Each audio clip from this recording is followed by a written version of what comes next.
саламатсыздарбы? Компьютерге Atom 67 DB принтерни кантип устаноктоп алабыз. Ал үчүн биринчи кезекте принтердин драйверин компьютерге көчүрүп алуу керек. Компьютерге драйверди көчүрүп алуу үчүн Chrome браузерин ишке киргизебиз.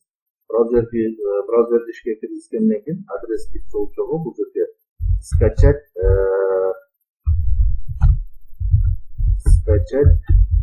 драйвер принтера,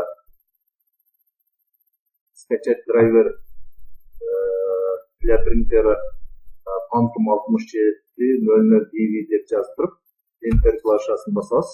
Клавишаны басканыбызда бул жактан сайттардын тизмеги чыгат. Бул жерден биз Made-if деген сайттан скачать этип алабыз. Бул жерде скачать драйвер Phantom M6700 DV бесплатно деп бар. Бул шилтемени басабыз. Шилтемени басканыбызда сайт жүктөлөт. Бул жактан биз принтердин драйверин жүктөп алуу үчүн бул жерден скачать деген баскычты басабыз. Скачать деген баскычты басканыбызда бул жактан драйверлер чыгат. Бизге доступный драйверлер чыгат. Эгерде биз официалдуу сайттан скачать этип алуу үчүн скачать этип алууну кааласак, анда бул жерден скачать деген басабыз. Эгерде ушул сайттан скачать этип алууну кааласак, анда бул жерден скачать драйвер Phantom 6700 DV с нашего сайта дегенден бул жерден скачать басабыз. Азыр биз официалдуу сайттан жүктөп алуу үчүн бул жердеги баскычты басабыз. Скачать деген баскычты басканыбызда файл жүктөлө баштайт. Biraz мына жүктөлүп баштайт. Жүктөлүп атат. Жүктөлгөндөн кийин биз бул файлды ачып принтердин драйверин компьютерге установка кылабыз.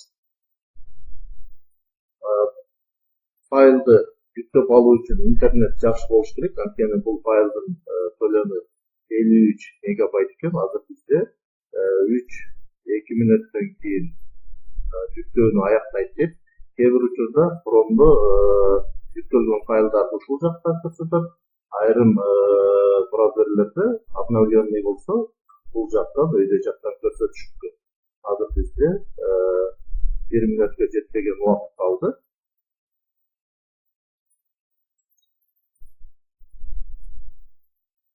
Азыр жүктөп атат.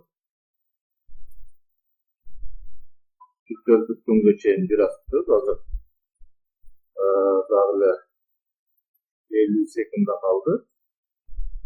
Сиздер файлды жүктөгөндө жакшы иштеген интернетке кошушуңуздар керек. Эгерде интернеттин ылдамдыгы жайыраак болсо, жүктөөнү көп убакытка созулуп кетиши мүмкүн. Азыр бизге 15 секунда калды. Файл жүктөлгөнгө чейин дагы бир аз күтөбүз. Бул жүктөлгөн файл проводникте загрузки деген капканын ичине түшөт. Же болбосо ушул жерден ачсаңыздар да болот.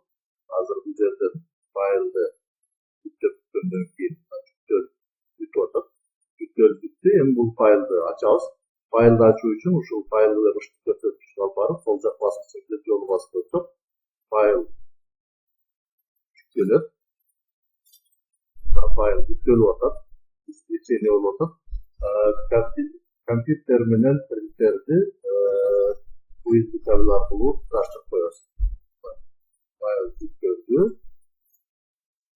Эми орнотуу үчүн бул жерден сайттын шарттарына макулмун деп белги коебуз. Андан кийин далее баскычты басабыз. Далее баскычын баскандан кийин бул жерде ушундай билдирүүлөр чыгат. Биз эгерде Wi-Fi аркылуу установка кылсак, ушуну тандайбыз. Эгерде USB кабел аркылуу установка кылууну кааласак, анда биз бул жерде USB дегенди тандайбыз. Эгерде сет аркылуу установка кылсак, анда сетовый кабелди туташтырып, сет аркылуу установка кылсак да болот. Азыр биз принтер менен компьютерди USB кабел аркылуу туташтырган, биз USB аркылуу установка кылсак болот. Ал үчүн ушул жердеги установка в один щелчок деген баскычты басабыз. Басканыбызда драйверди установка кылууну баштайт. Бир аз турабыз. Эгерде принтер өчүп болсо, принтерди жандырып коебуз.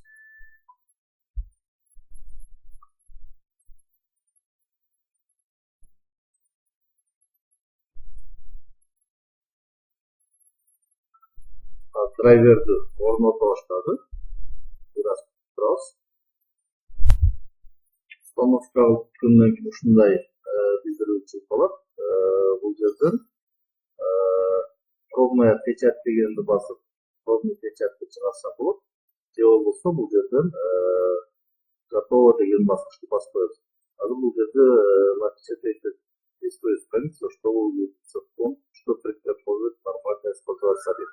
Демек, принтер нормальный иштеп аткандыгын текшерүү үчүн бул жерден пробный печатты чыгарууну кошуп атат. Бул жерден азыр пробная печать дегенди басып коебуз.